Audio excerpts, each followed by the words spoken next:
First, I would like to express a profound appreciation to FAO for this novel report. It speaks to actually what has been going on my mind for a very long time.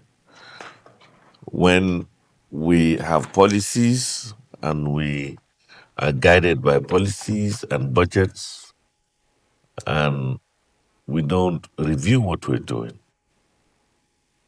because we don't know what the outcomes are, for us to take the necessary steps, whether to improve or change direction. And this gives to the notion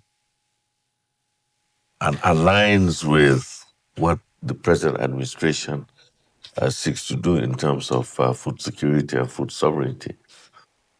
Mr. President has made it very, very clear and boldly, for that matter, that we need to achieve food security for not now, but for also for the future.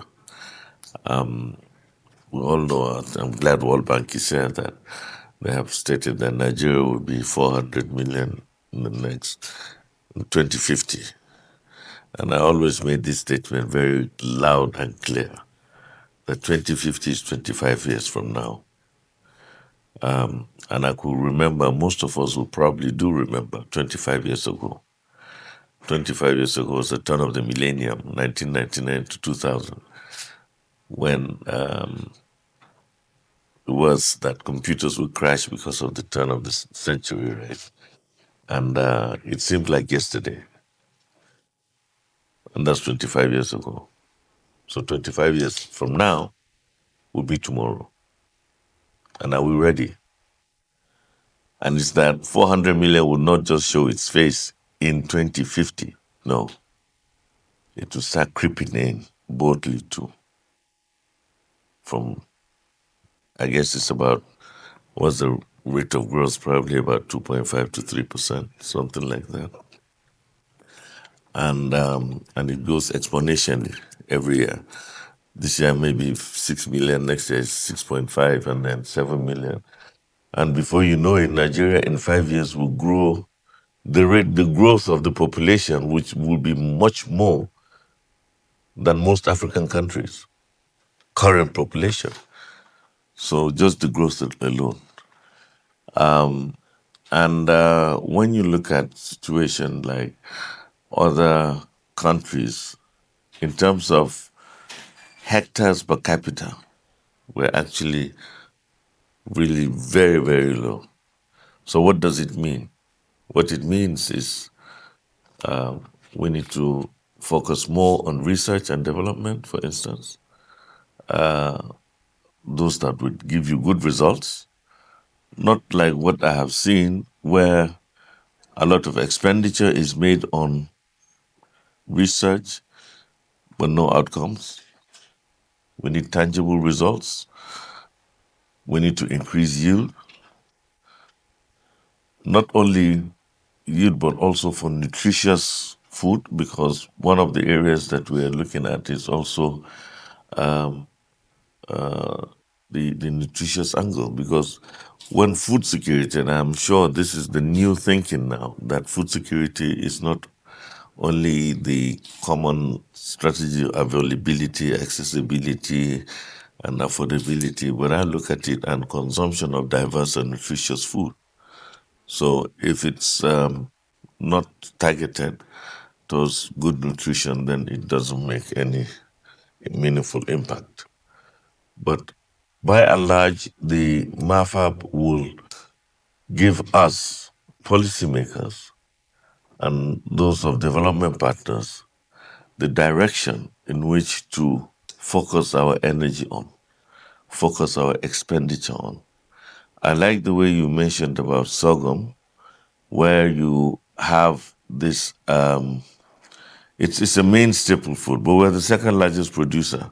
But I'm happy that it doesn't go, because it's not only consumed in Nigeria, but we also feed West Africa. But at the same time, when you look at the kind of volume that comes out of Nigeria, go to some of the border areas and you see crops that were grown in Nigeria going outside of the border. So that is probably export, but informal export, right? So, but at the same time, we need to develop in such a way that we give out even quality, because part of the reason that probably it may not compete outside is because there's the issue of quality and safety of crops that are being grown here within Nigeria. So I'm also looking at areas where you would even move further. My last bill, when I was in the National Assembly in the Senate, was food safety and quality, food quality and safety bill. And primarily is for local consumption and then subsequently for export.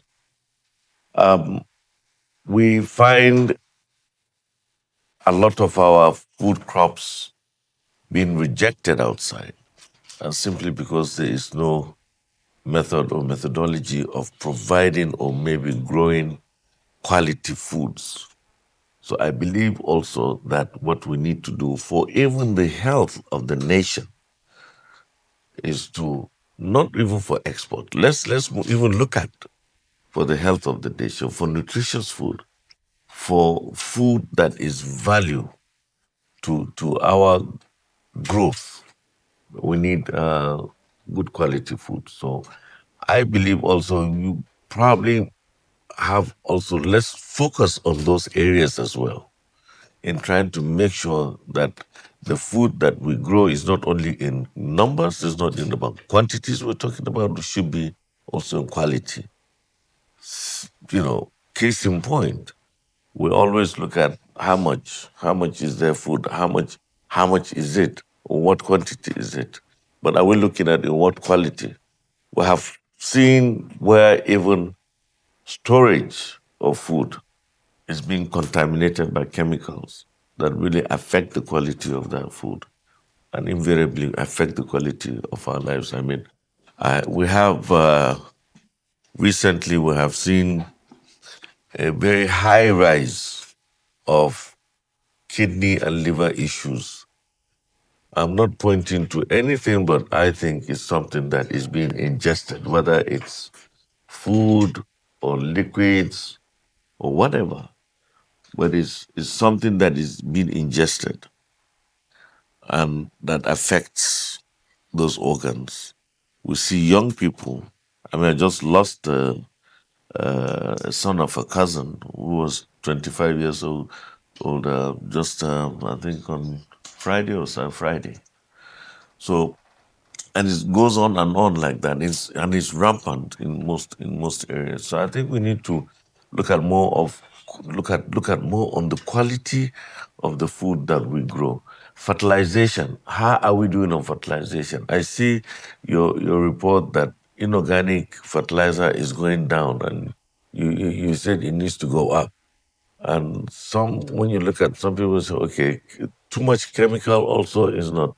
I think what we need to do is look at organic fertilizer, for instance. How do we now, utilize organic? Even the inorganic fertilizer is becoming very expensive in Nigeria. Last week, I was made to understand some markets are selling the best of the NPK fertilizer at somewhere around 67,000 naira per bag, while a bag of maize right at that market is going for 30,000. And you could see the balance between the farmer welfare and also the main consumer welfare. We've been able to achieve to dampen food prices, but input prices continue to rise simply because in fertilizer, inorganic fertilizer, the main ingredients are imported and are dollar based. And because of imported nature of those components, any disruption in the supply chain brings out scarcity of the finished product. And that is exactly what is happening. Because there's a transition between what NSIA, who is in charge of the Presidential Fertilizer Initiative, and being transferred to Mofi, who is now going to be the new owner of the PFI 3.0. And that transition is what is causing, because there is a gap in the supply of the components of the potash and phosphates and the granular ammonium sulfate that makes up the NPK, the most common fertilizer. One of the main areas, one of the main components also is urea, but urea is locally produced through gas, but it's also indexed at dollar. So if you have only urea, you don't have the other components, you can't make the NPK. So that's exactly what is going on now. But we're yet to see some of the dynamics being played out, and we're watching very carefully to see that we achieve um, the required supply, and then stabilize the demand. Agriculture is a mainstay of majority of our rural areas. And I keep saying that with the expenditure, both from public and private, and even the investments by the smallholder farmers, I'm happy that the smallholder farmers are here, are being represented, and they contribute about 80% of the food we eat. And in agriculture, whether it's livestock, crop production, fisheries, contribute about 28 to 30% of the GDP. Just yesterday, we had a meeting with the Statistician General, and he explained to us the rebasing and also the way, the modality that GDP is being calculated and the percentages. And I sit down and I wonder if the smallholder farmers are producing 80% of the food we eat, and that produces about 30% of Nigeria's GDP, then how come 95% of our farmers are still poor? Where is the money going to? Why is it that the level, at the base level of production, it's not trickling down to that point? And I'm happy that there are incentives and programs that are geared to uplift the smallholder farmers. Some of the programs that the World Bank and the UN food agencies are doing, FAO, IFAD, and World Food Program. But I think we also need to be very, very intentional in trying to see how do we support the smallholder farmer, not only through government expenditure, but also in the private sector. How do you give them access to capital? How do you give them access to finance, credit? Today in Nigeria, the best form of credit or support that gets to the smallholder farmer is the outgrower scheme by maybe millers and some aggregators. And that is for a period of 4 months only, from planting to harvest. Once you harvest, you pay back, right? There's no room for any investment. So who says the smallholder farmer cannot invest, even though his shareholding his farm holding is maybe about 0.6 of a hectare? But he needs to do multi-year investments. He needs to have equipment that he can amortize over a period of time. He's also somebody, he's also human.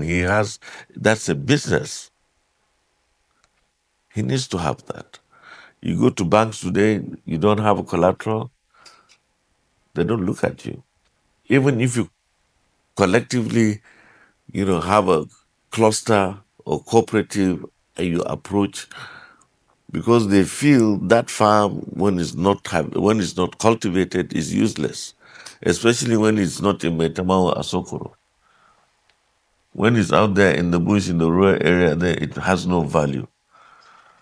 But they don't know that the guy, when he woke up this morning, he had eggs, he had breakfast, He came to his office. It was that same person sitting down that you think is worthless. You ate his product and you are saying you're not giving him credit. So let's devise ways. How do we get to that same person that made all of us here come to work today because we had breakfast?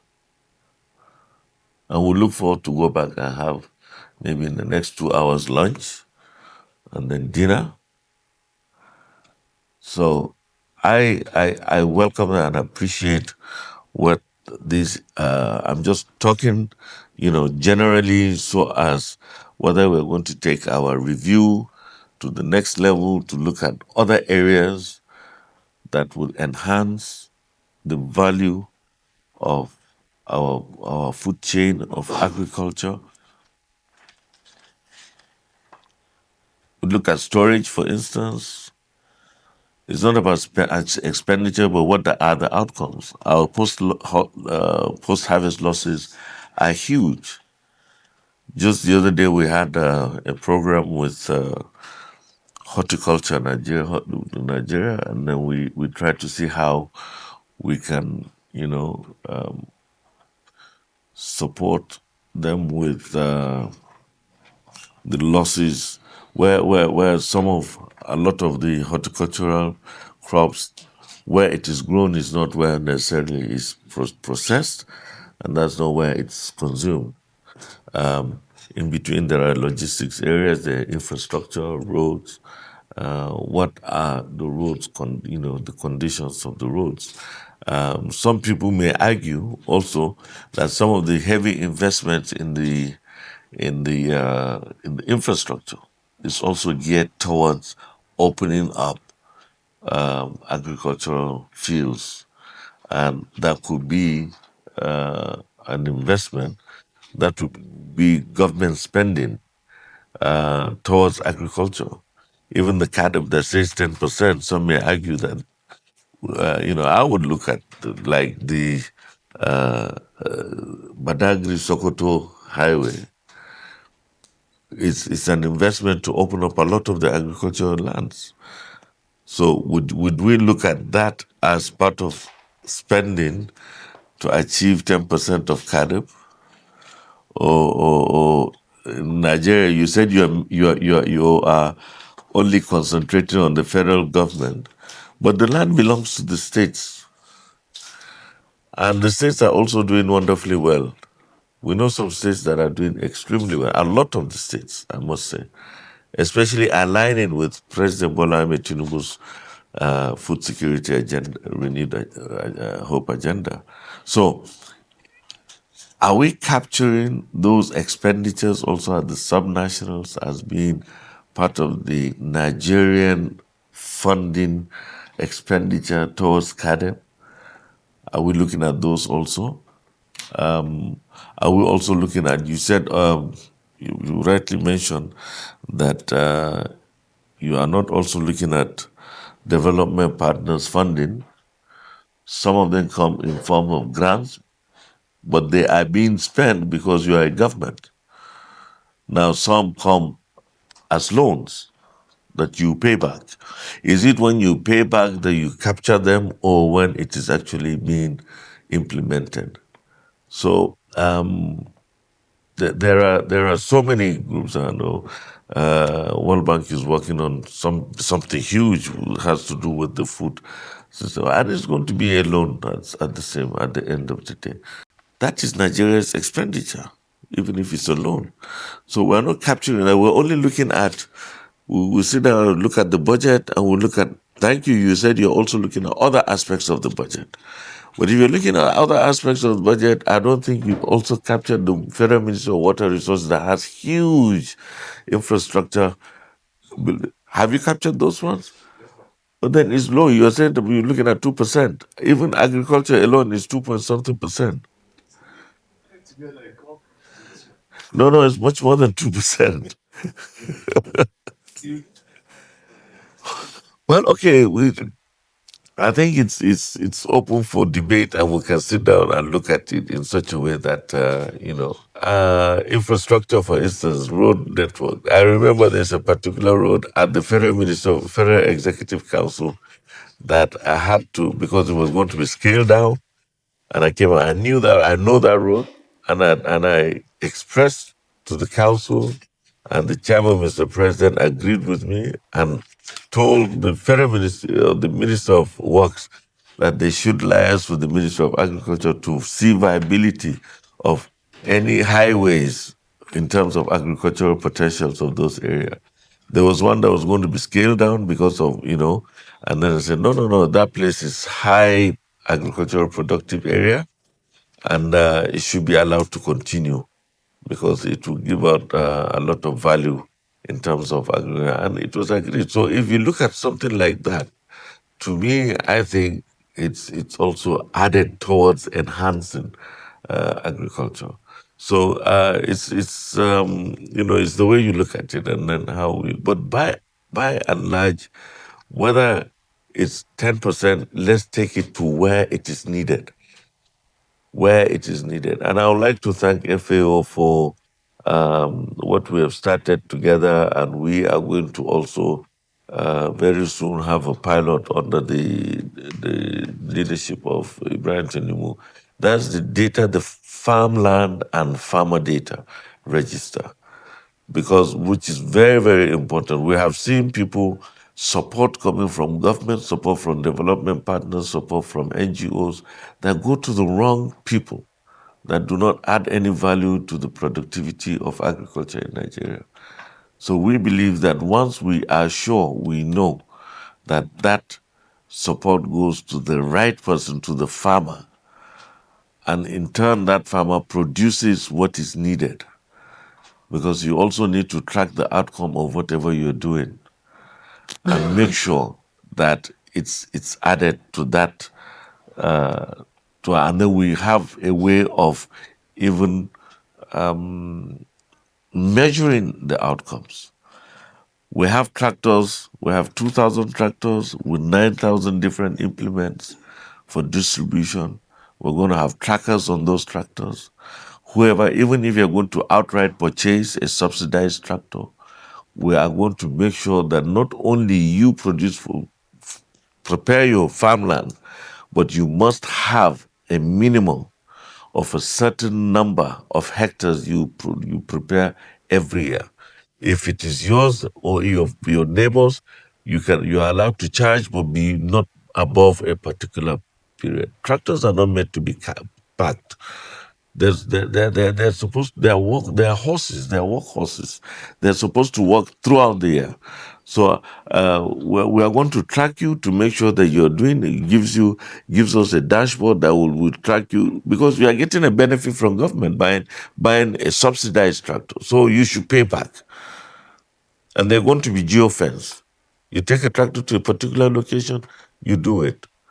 It's just similar to what Hello Tractor is doing. They have a standard that that tractor must work certain hours a year, and that is exactly what we're going to do on those tractors. They're not for show.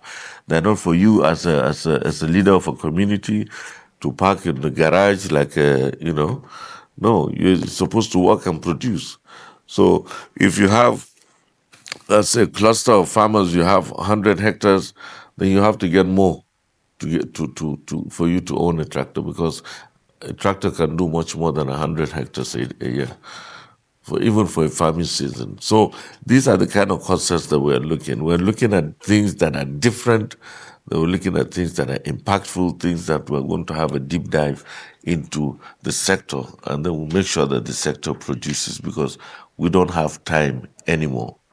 And I believe when we join hands and partner, as we are doing now, we're going to achieve the desired uh, results. So thank you very much. I, I believe this report will go a long way which will guide us with the further implementation of NATIP, CADEP, and all the good works that have been done, both inland and on the continental uh, arena.